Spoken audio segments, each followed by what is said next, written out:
हर खबर पर होगी आपकी पकड़।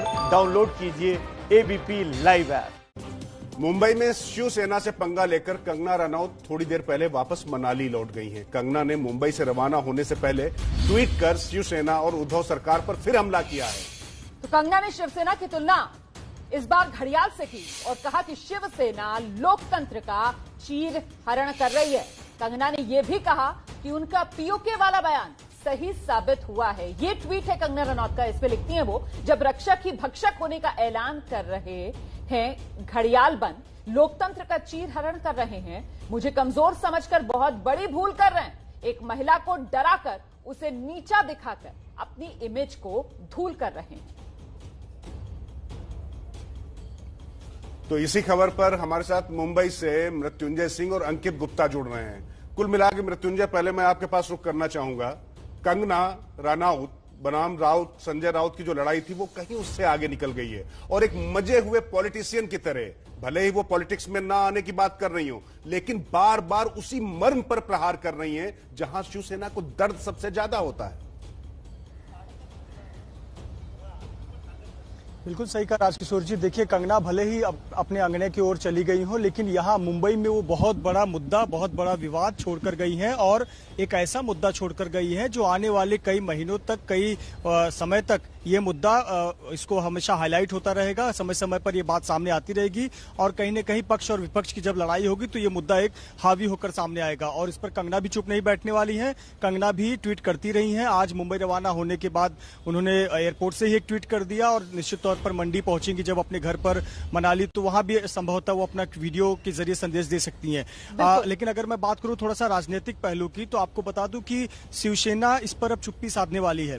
दरअसल शरद पवार ने जिस दिन से नाराजगी जताई थी उसके बाद से शिवसेना बैकफुट पर है और इस मामले पर जहां कांग्रेस और एनसीपी ने तो पहले स्टैंड लिया था कि हम कंगना मुद्दे पर चुप रहेंगे, वहीं अब शिवसेना के नेताओं को भी साफ हिदायत दी है कि अब इस मुद्दे को अधिक तूल नहीं देना है।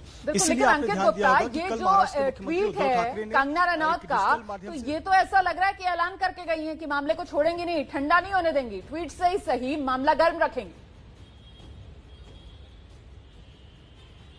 निश्चित तौर पर समझा भी जा सकता है, क्योंकि आज की तारीख में कंगना का जो ऑफिस है वो उसी हालत में पड़ा हुआ है। कंगना वहां गई भी एक बार और उसके बाद में निकल करके उन्होंने यही इशारा किया है कि ये लड़ाई यहां खत्म होने वाली नहीं है। भले ही जिस बात का जिक्र मृत्युंजय कर रहे हैं कि शिवसेना भी अब बैकफुट पर नजर आ रही है, या ये कहा जाए कि उसने चुप्पी साध ली है, क्योंकि उसको भी बखूबी पता है कि इस मामले पर जिस तरीके से सवाल खड़े हुए हैं, खुद शिवसेना ही जो सरकार, जो केंद्र में यहाँ पर जो सत्ता में भी है, वो जो है घिरती जा रही है और इसी वजह से शिवसेना ने भले चुप्पी साध ली हो, लेकिन कंगना ने आज जिस तरीके से 2 बैक टू बैक ट्वीट किए हैं मुंबई से जाने से पहले, उन्होंने ऐलान तो इसी बात का किया है, ये लड़ाई अभी जारी है और आगे भी जारी रहेगी और निश्चित तौर पर शिवसेना और जो उनकी यहाँ पर महाराष्ट्र की सरकार है वो इस पूरे मामले में कटघरे में है। बिल्कुल अंकित, आपने महत्वपूर्ण बात कही। फिर मैं मृत्युंजय आपके पास रुक कर रहा हूं कि किस तरीके से, बस आपके पास आए उससे पहले आपको हम जरा कुछ दिखा देते हैं कि किस तरीके से हमारी टीम ने एक अपना किया है। महाराष्ट्र की उद्धव सरकार के साथ अब नेत्री कंगना रनौत की जंग जारी है। दफ्तर तोड़ने की शिकायत करने कंगना राज्यपाल भगत सिंह कोश्यारी के पास पहुंच गई है। लेकिन देखिए, ये जो मुलाकात हुई है, इस मुलाकात के दौरान कंगना की एक बड़ी दिलचस्प सी तस्वीर सामने आई, वो देखिए जरा। हाथों में कमल के 2-2 फूल लेकर बाहर निकलती कंगना रनौत, ये तस्वीर महाराष्ट्र के राजभवन की है। शिवसेना आरोप लगा रही है कि कंगना बीजेपी के इशारे पर बोल रही हैं और इन आरोपों के बीच कंगना के हाथ में कमल के फूल का होना क्या महज इत्तेफाक है? कंगना रनौत महाराष्ट्र के राज्यपाल भगत सिंह कोश्यारी से मिलने के लिए गई थी, जिनसे उन्होंने अपने दफ्तर को तोड़े जाने की शिकायत की। मैंने उनसे मुझे जो भी मेरे साथ अन्याय हुआ है उसके बारे में बात की। वो हमारे सबके गार्डियन है यहाँ पे, एंड जिस तरह से मेरे साथ सुलूक हुआ है उस बारे में मैंने वही बात की। वही हमारी आज ब्रीफ जो भी मीटिंग हुई उसके बारे में मैंने उन्हें बताया। उधर कंगना रनौत से कई दिनों तक जुबानी जंग लड़ने के बाद शिवसेना अब उनका नाम लेने से भी बच रही है। जिस एक्ट्रेस का आप नाम ले रहे हो, हमारे लिए विषय खत्म हो गया है। हमने उसका ऊपर बात करना बंद किया है। जिसको जो करना है कर दीजिए। हम सुनेंगे, हम बोलेंगे नहीं, लेकिन हर बात का हम नोटिंग करेंगे। सबसे पहले कोरोना के साथ वो लड़ाई लड़े, न कि विपक्ष के साथ, न कि कंगना के साथ, कोरोना के साथ वो लड़ाई लड़े। शिवसेना भले ही कंगना का नाम नहीं ले रही, लेकिन पैंथर सेना नाम से एक संगठन ने कंगना के घर के बाहर नारेबाजी की। पैंथर सेना आरक्षण और मुंबई पुलिस को लेकर कंगना के ट्वीट का विरोध करने के लिए जमा हुई थी। मृत्युंजय, इस पैकेज के बाद सीधे मैं आपकी तरफ रुख करना चाहूंगा, क्योंकि वो संजय राउत जो किसी के रोकने पर नहीं रुकते थे, रानाउत के इस वार के बाद कह रहे कि हम बोलेंगे नहीं, क्योंकि उन्होंने बोलकर जितना नुकसान किया है शिवसेना का, शायद वो अब चुप रहकर उस नुकसान की भरपाई कर पाएंगे क्या? देखिए, जितना डैमेज करना था वो डैमेज तो कर चुके हैं। कंगना के हाथ में जो कमल है वो कलम रूपी कमल है वो, क्योंकि उनकी आगे की राजनीति वो उस कमल से लिखने वाली हैं। ये संकेत साफ तौर पर दिख गया है। भले ही संजय राउत चुप हैं, उसकी बड़ी वजह है। उसकी बड़ी वजह है कि महाराष्ट्र के बड़े नेता और इस महाराष्ट्र विकास आघाड़ी के एक मार्गदर्शक शरद पवार ने जो स्टैंड लिया है, वो स्टैंड अब सबको फॉलो करना है। उन्होंने स्टैंड लिया कि कंगना के साथ जो हुआ वो होना नहीं चाहिए था। हालांकि कानूनी रूप से जो कुछ हुआ है, कार्रवाई की गई। उन्होंने ये तक कहा कि मुंबई में ऐसे कितने लोगों के निर्माण कार्य हुए, यानी कि कहीं न कहीं उन्होंने बताया कि ये गलत है। और ध्यान देने वाली बात है कि जब से शरद पवार ने ये बात कही, उसके बाद से ना तो किसी कांग्रेस के नेता ने, ना तो एनसीपी के, और बाद में शिवसेना के नेताओं ने भी इस पर चुप्पी साध ली है, क्योंकि स्टैंड क्लियर है कि अब इस मुद्दे को तूल नहीं देना है।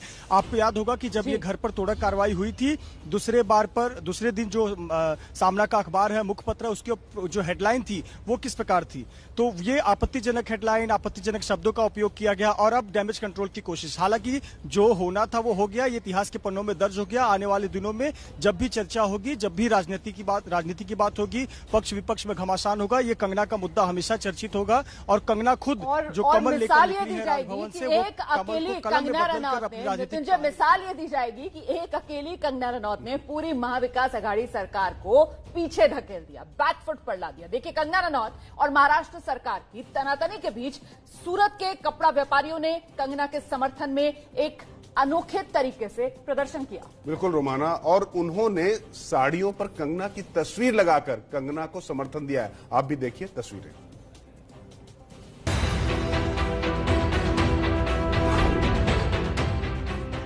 तस्वीरों में दिख रही कंगना की तस्वीर छपी साड़ी सूरत के व्यापारियों ने बनाई है। हमारा ये साड़ी के पीछे जो उद्देश्य है वो इनको सपोर्ट करना है। हमने साड़ी पे लिखवाया भी हुआ है कि वी सपोर्ट कंगना रनौत। उनके साथ जो पिछले 1-2 महीने में हमने देखा है जो हुआ है वो गलत हुआ है। एक नारी होते हुए वो अपनी आवाज उठाना चाहती है। देखिए इन साड़ियों पर कंगना के लिए क्या क्या लिखा गया है। साड़ी में कंगना की फिल्म झांसी की रानी पर बनी फिल्म मणिकर्णिका की तस्वीर का इस्तेमाल किया गया है। यहाँ कंगना को समर्थन देने की बात लिखी है। कंगना को नारी शक्ति बताया गया है। इस खास साड़ी पर किए ट्वीट को कंगना ने भी रीट्वीट किया है। अब आप साड़ी की कीमत भी जान लीजिए। ये प्राइसिंग अलग अलग फैब्रिक्स पे ये साड़ी बनी हुई है। 1000 रुपए से लेके 4000-5000 रुपए तक अलग अलग जिस कपड़े पे साड़ी बनेगी उस कपड़े का फिर प्राइस होगा।